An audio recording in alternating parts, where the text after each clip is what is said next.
Hello, it's so great to meet you, Lena. And I was wondering if you could tell us a little bit about yourself. Yeah, thank you for having me. My name is Lena Gray. My pronouns are she, her.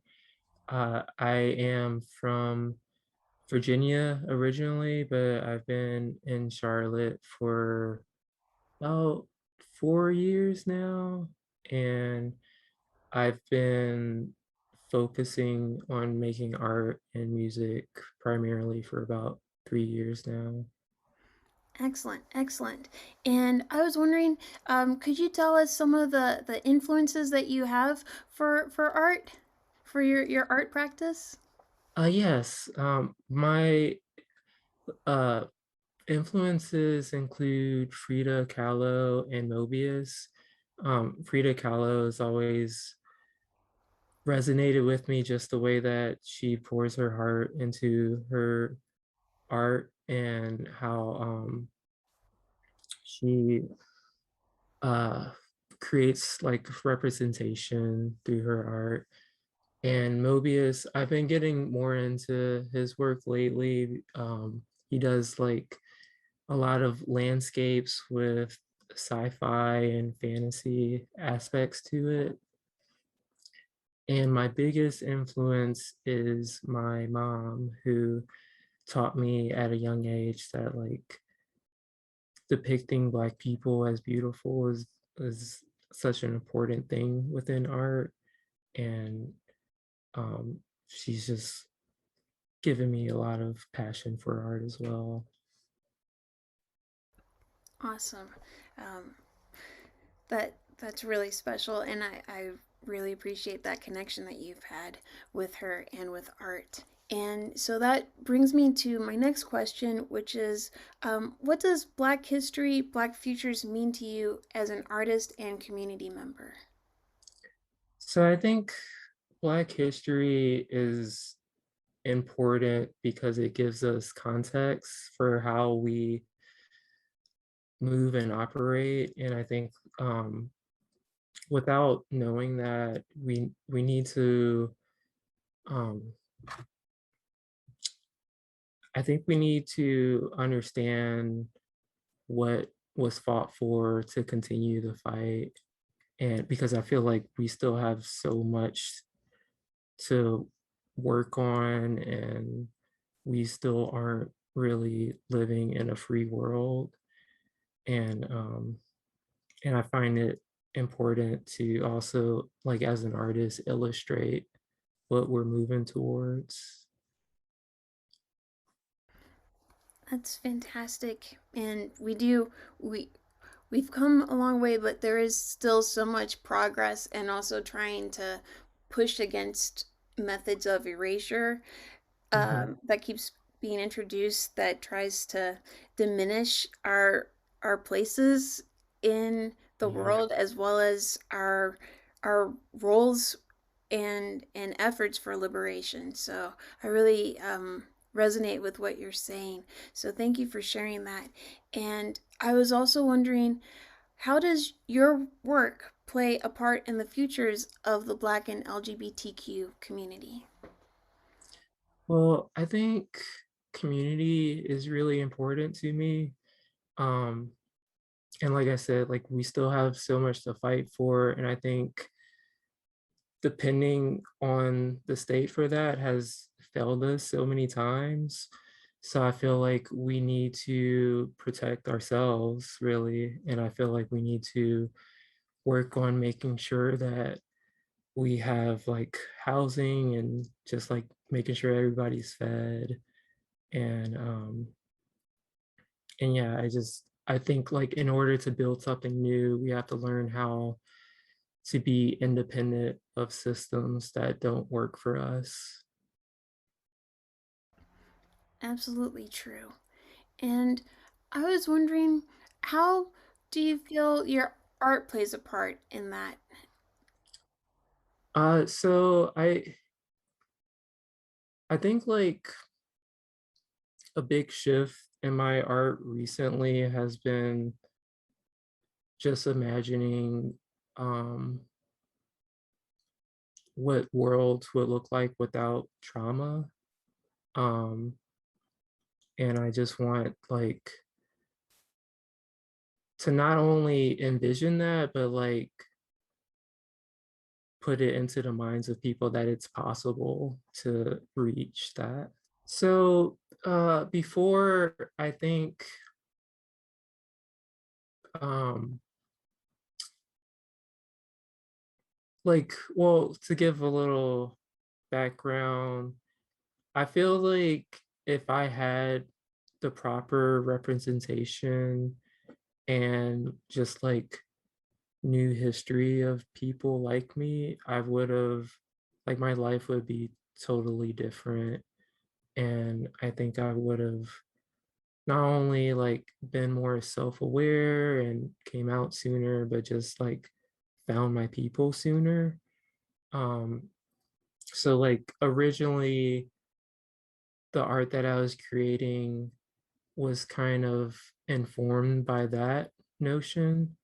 And I wanted to sort of make like reimagine iconography from like specifically like Christian iconography as like something that I resonate with because that's like going to art school, that's what we're taught to appreciate is like this Christian art of like white people mostly, like white cis people. So my art was like focused on that originally, but lately I feel like there has been a big push towards visibility for Black trans women, and there's been like a lot of spotlight on us, but I feel like it's still not enough. And um, I mean, like one could argue that violence towards us has gotten worse. Um, so I want to, like I said before, like focus more on the world around us and like try to build worlds where trauma isn't the focus. And um, that's like another thing too, is like trauma with all the representation we get is like it's so much trauma and it's like I'm just had enough of it. So yeah. Absolutely, absolutely. Ah, I love this. Yeah, this is definitely um this touches upon some of the work that I'm trying to fight through, that traumatic trope that just encompasses the LGBTQ community as a whole, much less being in a black body.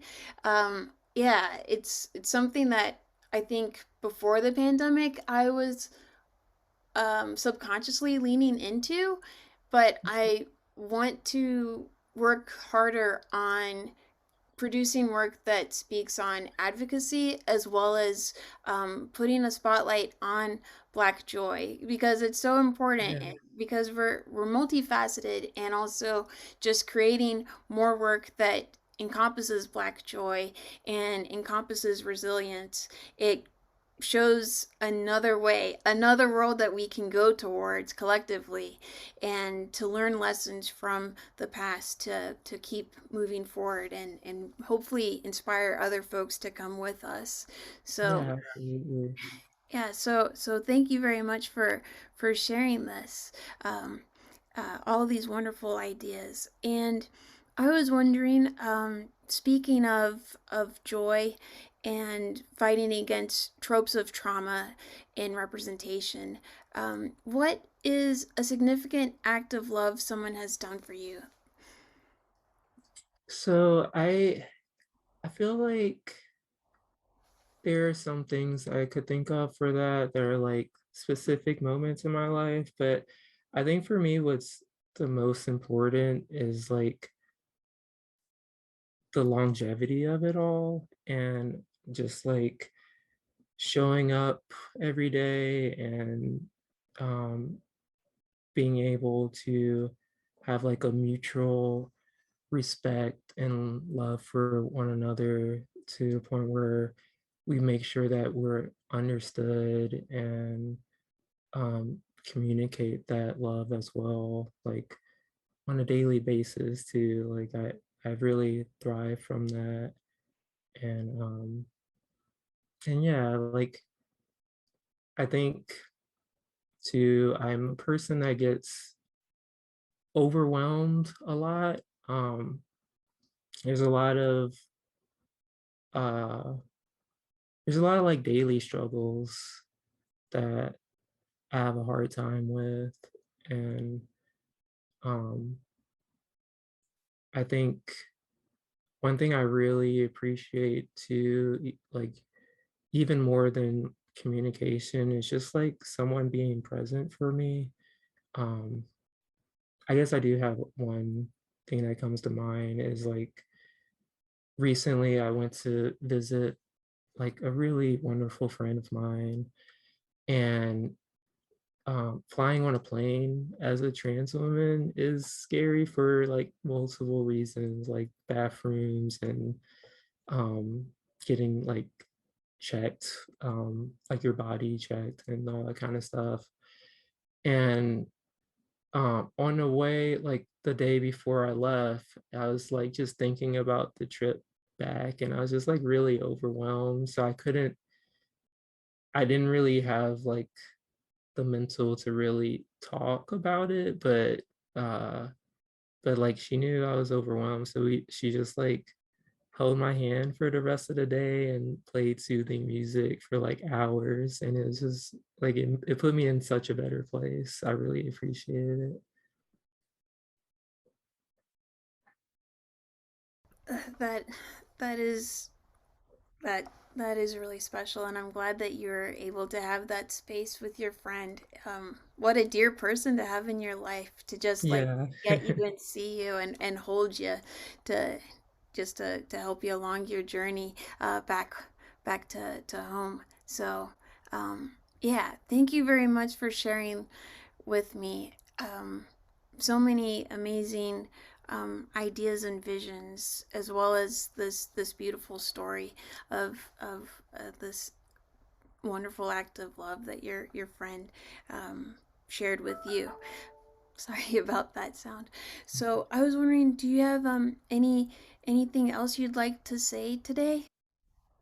I want like trans people to know that they aren't alone, and I want cis people to like really stand up for us too. Like there's a lot of work to be done to make sure that we're all protected, and that goes for like other people too. Like a lot of people in this world need help, and I think we need to like make sure that our our values are in the right place. It's absolutely true. And once again, thank you for being here, Lena, because, like I said before, I really admire your work. And yeah, being able to add this new layer to learning a little bit more about you, I really treasure. So thank you again, and I hope that you have a wonderful day. Thank you so much for having me. Hope you